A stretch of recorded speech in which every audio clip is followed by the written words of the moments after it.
Hi, everyone, and welcome to the first and last word poetry series. And Harris and I are so glad to have the readers here tonight and to see everyone. And so our first reader is Barbara Siegel Carlson. She is the author of three poetry books, most recently, What Drifted Here, Cherry Grove, 2023. She co-translated from the Slovene with Ana Jelnikar, Look Back, Look Ahead, selected poems of Srečko Kosovel. Her work has been nominated for Best of the Net and a Pushcart. A fourth collection, The Current, is due out in 2026. And I give you Barbara. All right, well, thank you everybody for coming. And Gloria, thank you so much for inviting me to read. I'm going to read a few poems from What Drifted Here, this book. And I'm going to start with a poem that is about spiders. I love to walk, and especially at certain times of the year around the cranberry bogs where I live, the spider webs, there are thousands of spider webs that make their that you can see in the early morning by the water, and so this poem is based on that. Provisional. Thousands of webs are cast across the weeds at the pond edge. At dawn, they're all covered in dew, each milky strand, each web from a different spider, each one a solitary creation that shudders and sways in the breeze. This must be the great secret, how each creates a way to capture what it needs and lets the rest blow through. A spider lurks unseen in every corner, waiting as the clouds flow by. At the aquarium, this has an epigraph from Shakespeare, I see it feelingly. I'm buried in the world like you, octopus, with your three hearts. You that can fit through a crack as thin as the eye and tell one human face from another. You know the sea feeds every urchin, and all the others swimming are within your grasp. You move through currents. Feel the vibration of the train along the coast, the rambling of the homeless in their fitful sleep, and quivers of the wounded and the dying. How your arms uncoil and slip through the miles as the voices of those all around us. You don't wonder where the screaming and the moaning go, nor do you drown in the towering waves.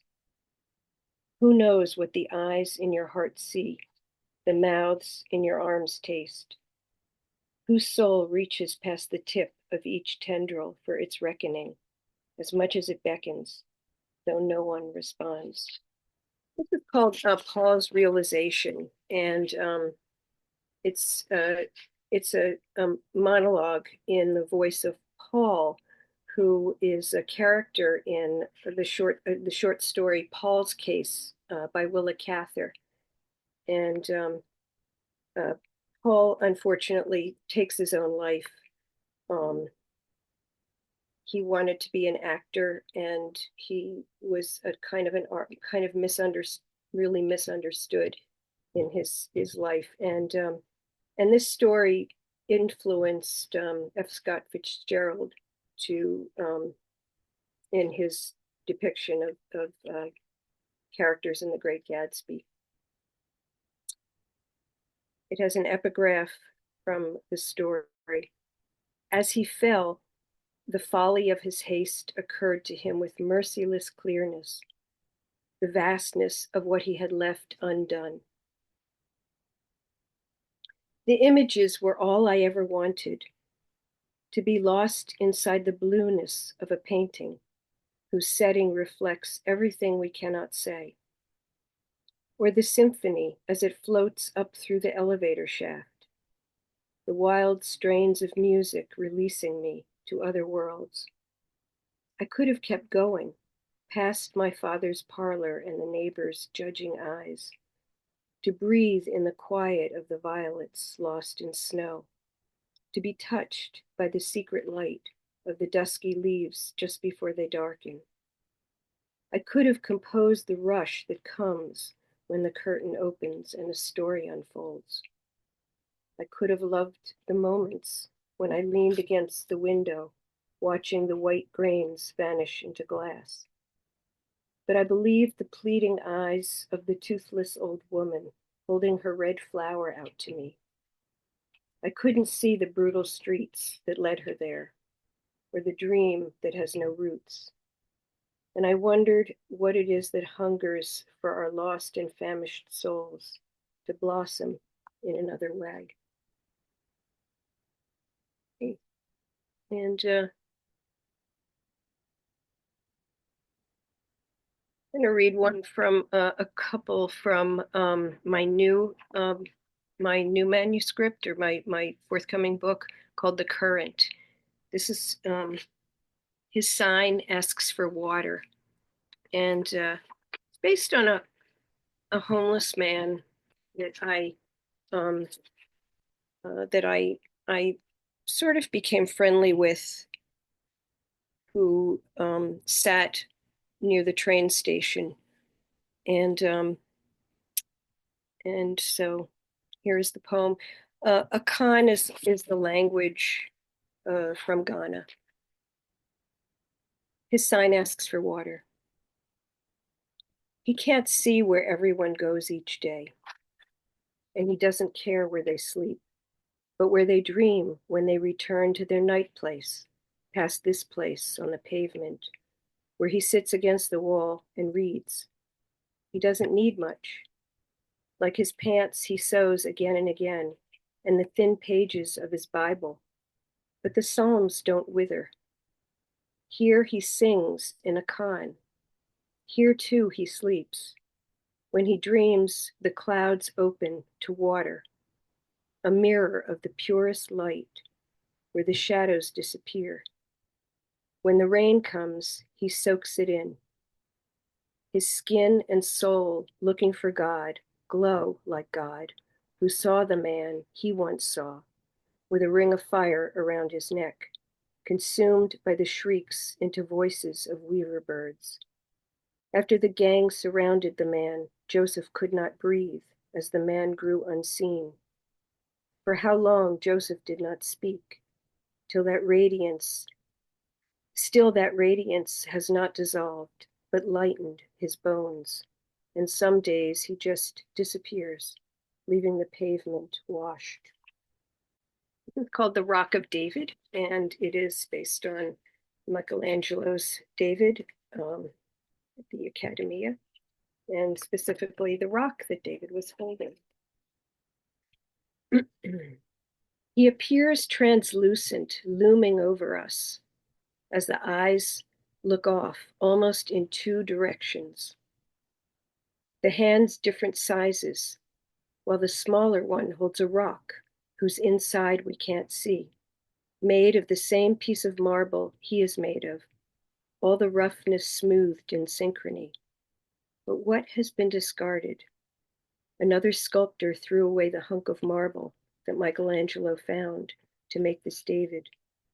Parts of the original stone are what the eyes are searching for, that the left hand clutches, a kind of hope for a glimpse of what's locked within the massive and the rough, beyond knowing that we are always seeking, impeded by fear when we clutch something cold and hard in place of the light that has no age. The rock is empty and filled with the hopes of all who imagine what it contains.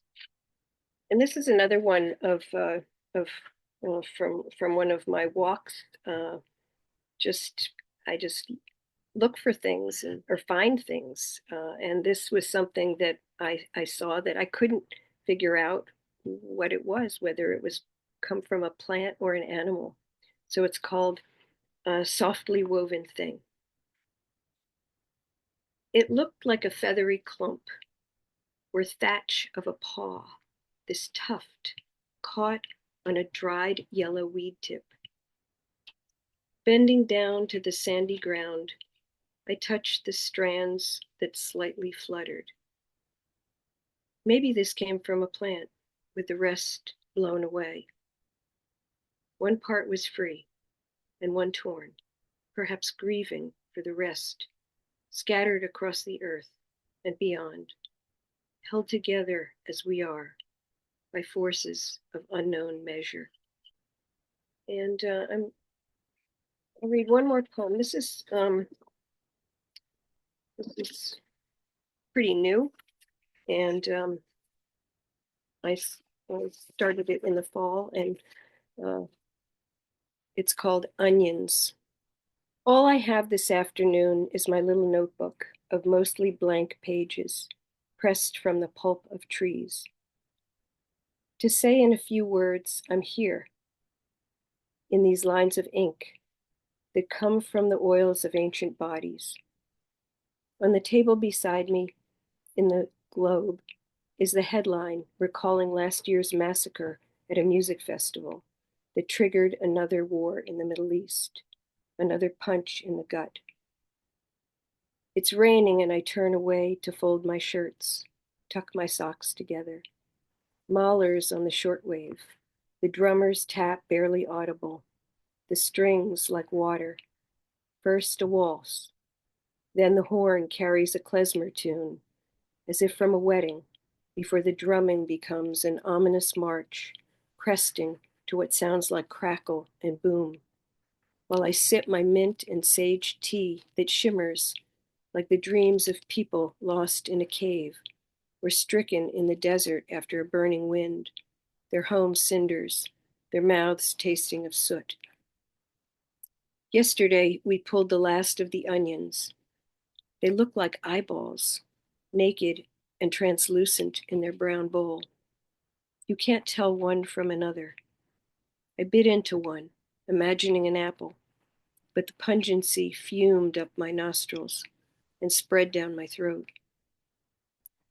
I think I was a monk in another life, praying in silence and song, humming with my brothers, sheltered in my cell, blessing the water in puddles, the gardens we tended, where pea flowers sprouted deep into autumn.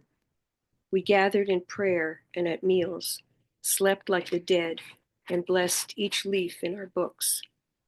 My life quiet, with God lighting my blood.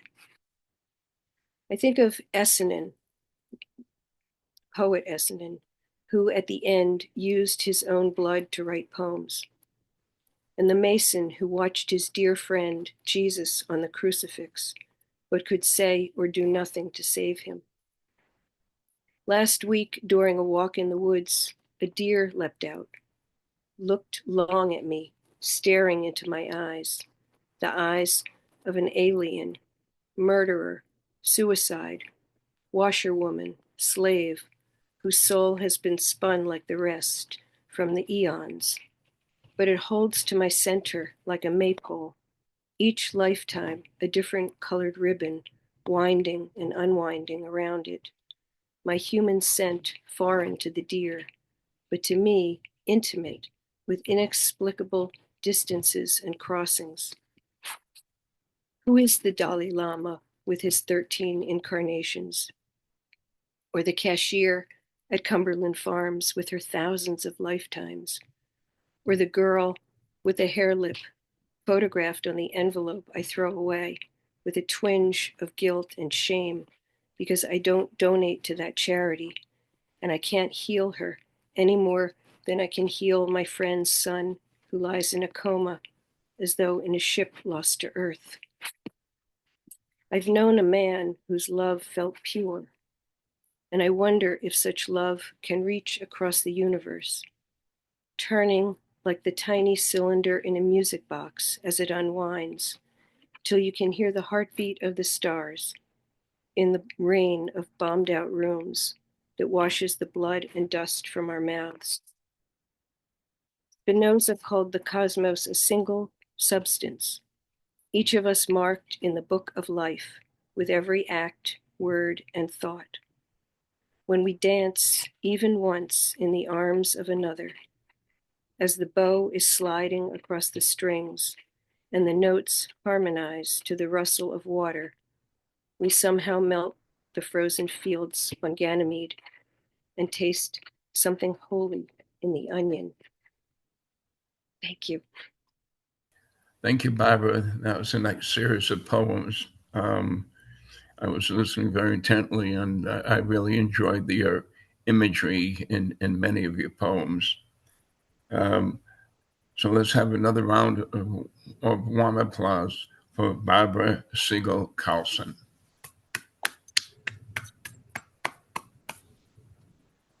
Okay, next up is Susan Donnelly. Her newest poetry collection is the Maureen Papers and Other Poems. She's the author of Capture the Flag, Transit, Eve Names the Animals, and 6 chapbooks. She is published in the New Yorker, Poetry, Agni, Poetry East, and in many other journals, anthologies, and online. She offers poetry classes and consultations from her home in Arlington, Massachusetts. And I give you Susan Donnelly. Thank you, Harris. And thank you, Gloria, very much, both of you, for putting together this good series. It's very nice to be in it. And it's wonderful to see everybody who's here, greet people and see other new faces. This group of poems unabashedly addresses America and what we're going through right now, and asks the questions of how writers even manage to write about some of the things that are going on in our own lives or the suffering of our lives across the world. So those themes will come in, and I'll just fire them at you as I go along. But that's the basic question behind my writing these and even assembling them tonight, I think, is how does a writer come at what's going on that are difficult situations in the world, and how address them, and how give oneself permission to address them is almost more a relevant way of putting it. But I'll start with my first poem has to do with the Divine Comedy, most particularly the Inferno. And I will refer in it to Virgil, who brought Dante wandering through the underworld and showed him the various parts of the underworld, the Inferno, and leading to paradise. But with that said, that's about enough. I think I'll just go in and talk about the Inferno right now, because I've happened to think about it quite a bit. Lately, I often think of Dante's zest, who, seizing all his Florentine enemies, settled who would burn and who would freeze, lowering most the ones he deemed the worst. Although he wrote of his beloved Beatrice, and surely spoke of heaven on his knees, and only walked wherever Virgil pleased, injustice raged within his quiet breast. I think of Dante wondering if any words could show the pride, mendacity, and greed he saw around him every stumbling day.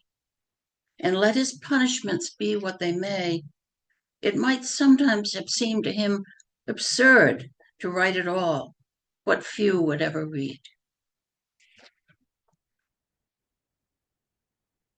This poem has a similar title to that theme, and in fact, it's about Ukraine. I wrote it several years ago, at the beginning of the war there, but sadly, it continues to be relevant. The title of the poem is Since Writing's What I Do.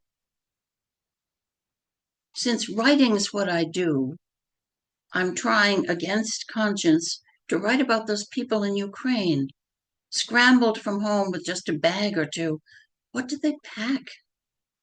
How heavy even a 1-year-old would become carried for blocks.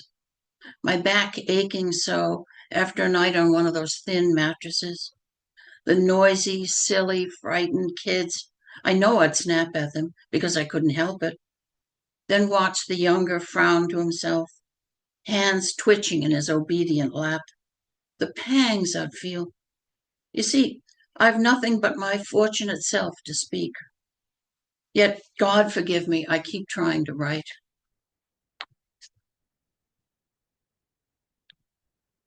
This scene is from Hurricane Katrina, and it's about what we all saw on TV so much of these houses in New Orleans where people were just out on the roof, the American flag all over the place.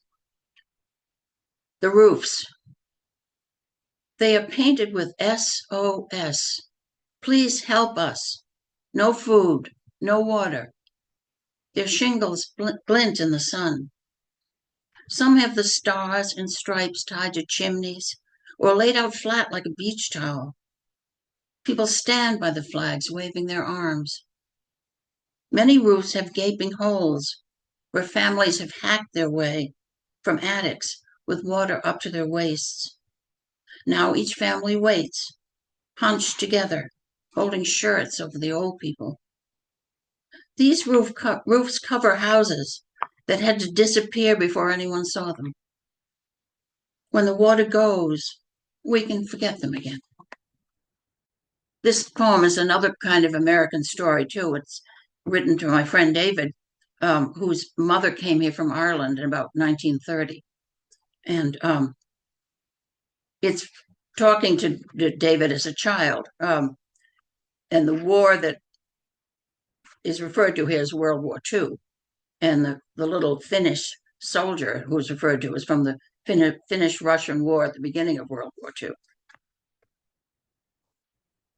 David later became a professor of American history, and it may have something to do with these early situations and his love of things that are mentioned here.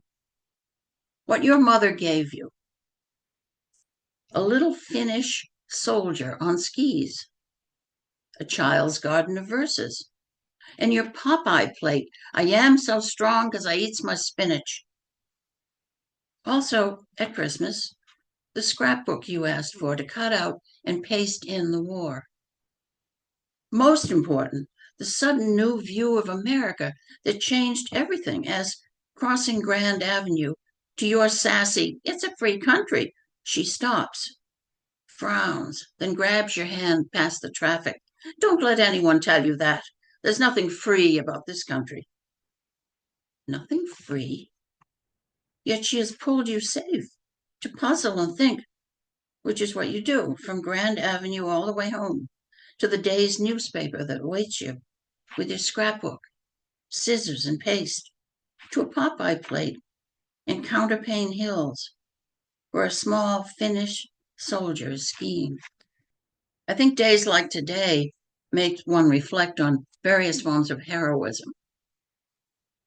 Wondering this might affect our own lives or how it's affect others in our history of our country and the world. But I'm going to a personal kind of heroism right now and talking about my brother, one of my brothers, who died of cancer a little over a year ago. I ended up writing quite a lot of poems about Tim. And so I'm going to read 3 of them now. The first one is very much in Tim's voice. He was very lively, full of humor, and very chatty. And if you called him up, you were always right in the middle of whatever he was wanting to talk about. In this case, even chatting away while he was busy getting an infusion at Dana-Farber for, one of his cancer treatments. So as I read this, talking to him, and all of a sudden in the middle, he's talking. He begins to say something to the technician there. I hope I can give the sense of the way he was. Bells and whistles. They go off when his first infusion is over, interrupting the story he's been telling me on the phone. He keeps talking over the noise with an urgent insight about people's goodness, their kindness. When there's so much going on in their own lives, you'd think they couldn't see yours, but they do. They reach out. Hi, Sandy, how are you? I'm just talking with my sister. I'll have to break this off, Sue. Sandy's setting up another dose. But what I was getting at is nobody has to look all over for miracles. They're everywhere.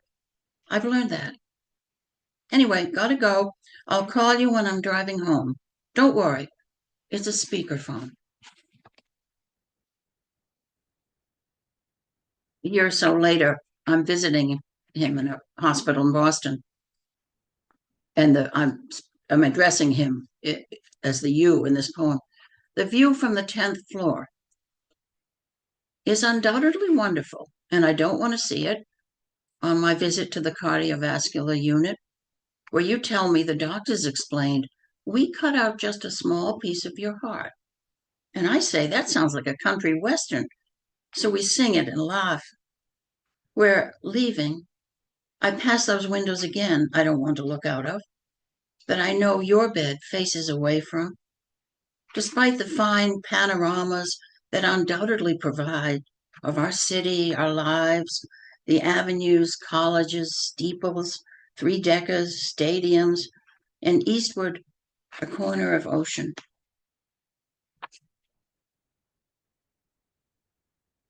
Reveille. Our dad, in his navy whites, comes in a dream to visit my brother Tim, to go with him to the wedding of a cousin who's also died. Waking to the silent, charged room, Tim lies there for a moment, then gets up, dresses, begins to sort out as best he can yesterday's visit to the specialist, whose new treatment isn't working, whose statistics both distract and dismay, to consider whether his damaged heart can withstand going back to those first infusions, to think of his wife, who so needs him, then smile at the way his father looked so dapper and strong, to take up once more the life that just might turn out to be long, to begin the new day. Back to conscience again. I wanted to read a poem from a chapbook I wrote about childhood and various memories about my own childhood. And I'm thinking here, again, when we're pressed in difficult times, will we stand up to these? Are we able to speak out about things? This is a true story of my own childhood. And I say in it that I remember this scene, and I do remember it because later in adult life I wrote it. It's called A Memory, and it talks about children at the first line having cambric tea, which is an old-fashioned expression for giving a child a cup of tea that is mostly milk, with a little sugar and dip tea bag in, and the child feels kind of grown up about it. A memory. We are having cambric tea at a wobbly card table set out on my best friend's lawn. She and I and her visiting cousin Marion, a bug-eyed girl, proud and cross, who kind of scares me. Through the hedge from our backyard comes my 4-year-old brother Peter, bearing a plate of cookies to join in the party. Get out, says Marion. Go away, says my friend. And I just sit there, recording the scene forever. The little boy turns, confused, as the plate tips, cookies fall, and stumbles. I am silent, back home through the hedge. And indeed, I did record the scene forever, as you can tell, but it's that idea of, why didn't I say anything then, I'm going to read 2 more poems, very American poems. This one is titled Rosa Parks and is addressed to Rosa Parks. What you continue to do is make me understand that one day there may be a moment unannounced for each of us, a small occasion, nothing glamorous, when we're tired, rather fed up, and with a rush of blood decide something as simple, but what was simple then? The everyday was what required laws, as a bus ride, a choice of seat. You endorse dailiness. Take that first step. Rules fall away on either side, and you're left stubborn on a somehow known path. The bus breaks, they take you off to jail, but within you, it's open country, wind blowing, road leading on forever. And finally, people often talk about our national anthem and how hard it is to sing or even listen to somebody else sing it and so forth. But I've come to really like it And I like it because I realized the first part was all questions. And I like those questions, and they're important, continue to be, of course. Anthem Call. Today I hear it's big questions. It's nearly all questions, like the calls and responses at a demonstration. Say, can you see it? Not back then, now. Does it still wave? If so, how? No justice, no peace. Who is free? Who are the brave? Thank you. Thank you, Susan. That's another wonderful series of quality poetry, which we've always come to expect from you. Anyway, let's have another round of warm applause for Susan Donnelly. And next up is David P. Miller. David's Bend in the Stare was published by Lily Poetry Review Books in 2021. Sprawled Asleep was published by Nix's Mate Books in 2019. His poems have appeared in Meat for Tea, Lily Poetry Review, Read Magazine, About Place Journal, Solstice Salamander, Tie River Poetry, Vision, Vincent Brothers Review, and Nix's Mate Review, among other journals. And I give you David P. Miller. Thank you, Harris. Thanks very much. And Gloria, thank you so much for inviting me. Barbara and Susan, I'm really glad I had a chance to hear you both together in a way, and also I could sort of settle in before my own reading. So that worked out really well. I'm planning to read 4 poems from a manuscript that's just started to make the rounds, doesn't have a home yet. And then I think there's going to be time for 4 other poems, but I'm keeping my eye on the clock. And the last poem of the set, the intended set, is very brief. So this first poem is in the form of a dialogue, so I will attempt to indicate that. Questions for Mother. What was your earliest memory? My sister's eyes, her braids like vines over my crib. How did you learn to play the piano? I heard Paderewski's Minuet or Chopin. My hands became the blueprints. What is perfect pitch like? It's as if there are 12 unique forms of sounding glass. I hear and see them at once. How did it feel to sing? My head was filled with Tibetan bowls. Why did you go steady with my father? Because I heard oak and maple when he spoke my name. Why did you leave college after you got married? Only virgins go to college. Was that true? You make me laugh. That was the girl's alma mater. Why did you go back to work? I was home with the dog. My eyes raked the rooms of our house. There were no fresh replies. What was your first job? Walking into traffic and holding my arms out. You lifted your arms, your hands swam. Also for my children's choirs, my chorale of women. What did singers bring you? Murmurations, shimmers. Why did you both leave for Florida? I lay next to your father, heard his lungs scrape in wintertime, and the walls of your hometown came closer and closer. What did you find there? My skin sung to me every day at first. What can you tell me about the nursing home? I busted out of that place once. God stood me back on my feet. The nurses ran toward me. How long did that last? Until my sentences failed again. What was the last sound you heard? Circles of glass, within circles, within circles. Are there other questions I should ask you? Yes, all of them. In the next, the next one. Almost like life and death. At 7 and 8 years, sidewalk walking, I put my feet down to keep myself upright, but not on the gaps, grooves sawed in concrete by workmen, or jagged fissures torn from below by tree roots, or local tectonics of freeze and thaw. I gave myself over to the kids' superstition knotting sidewalk cracks into a mother's back. I didn't believe this, but it made me feel clever, imparted a small athletic moment. My body could do that at least, launch its slight scrap of ability outside the alien country of nets, sticks, hoops, and balls. And I was solitaire.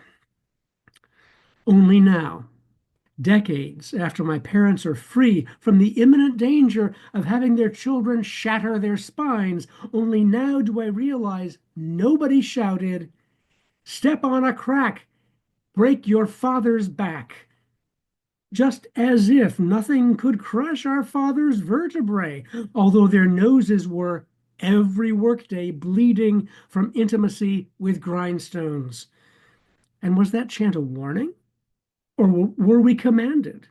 Weren't our mothers in danger enough from conception's first instant? Our young mouths seethed with heritage in rhyme. This next one, the title runs right into the poem. So, when I am asked, what are my hopes for eternity? I must demur. I can't say. Eternity is merely massive, nothing there to grab onto. Does it begin with my redeemed corpse startled from the ground? I'm not that enamored of this body bag, never have been. Cremation seems a humbler choice. Here's a better question. Who built this deep-drawered sewing table? Drop leaf family antique, rehomed to our kitchen. It's good work. It has breath, muscle wrought into it. 4 legs that stand sure in real time. If I were asked about real time, I might reply, which of us will revert to soil first? Possibly the table, but more likely me. In the Merriam-Webster online database, the dictionary database, you can look up what words entered their dictionary in a given year, words or phrases. So I thought I would look up my birth year to see what was going on. And this is the outcome. It's a lot. Watch out. The new words of 1955. I made the scene that year, a non-fossil, non-computer, dieseling my new lungs, jazzed and mind-boggling. As Merriam-Webster spins out the new vocab zingers that va-va-voomed with me into Eisenhower time, I now pinball some liner notes from Litterbag America. Empty calories oft-gassed from the idiot box. Weirdos retargeted artificial intelligence into DIY speakerphones. Home computers? Sheesh, just a Big Bang theory of juiced-up motor mouths. Skydiving nymphets spun the bottle like gangbusters. Sovietologists practiced self-contamination with Einsteinium at Zydeco keggers. In muscle shirts, the new left stir-fried Peking duck, then cornerbacked ICBMs with fabric softener. Did hidden agendas micro-miniaturize punch lists? Majorly.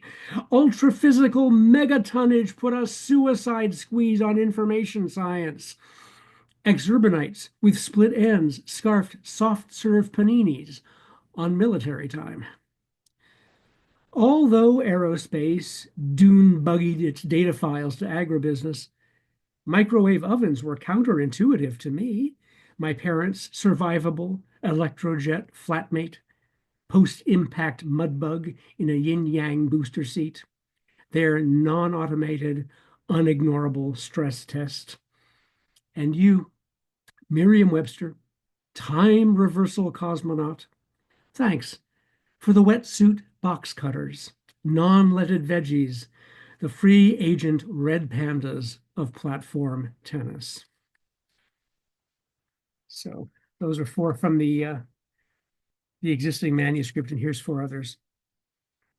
As with Susan, there's a couple of here that intend to sort of speak to the moment if they can. Against being stupefied. The morning glory's quick life force sparked their tendrils in a new direction this late summer's over-ripening days. Risen from the second floor porch pot, twisted through the wind spinner's stalled blades, self-hoisted into the low branches of our evodia tree.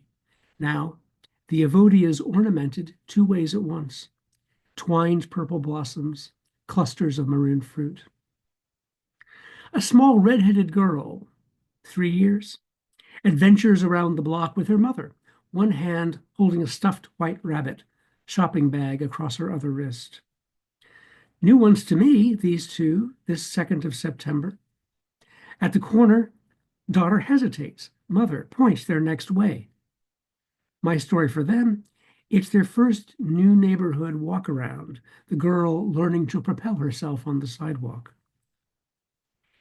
Indoors, behind the curdled pixels, contenders ridicule human worth, as always, as arenas full of hands stretch to heaven. On repeat, others' depth of skin tone, the turns and curves of vowels and consonants, the topographies of their faces, versus a sea of Flagstaff's high-relief triceps and the star speaker's index finger poised to fire.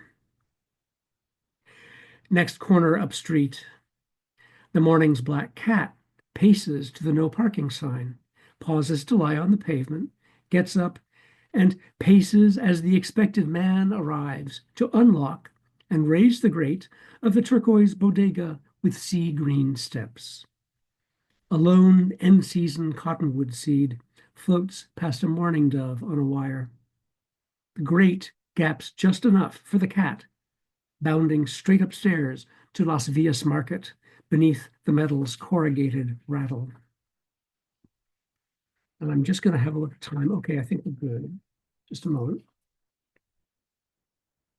Just a moment. Yeah, we're good. We're good. Okay. In this next poem, both the title and the first line are from an actual news story. Okay.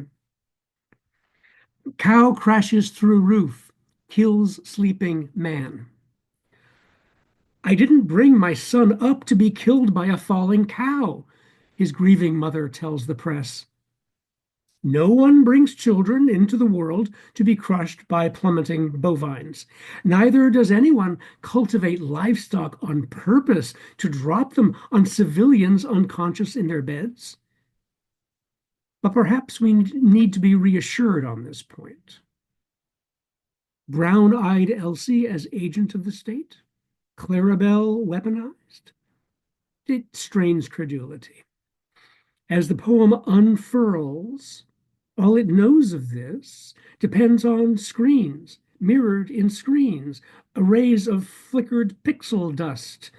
That cow could simply be a scare, quote, cow, just to briefly advocate on the devil's behalf. Rationally, a corpse could be a corpse, a mother, crisis actors.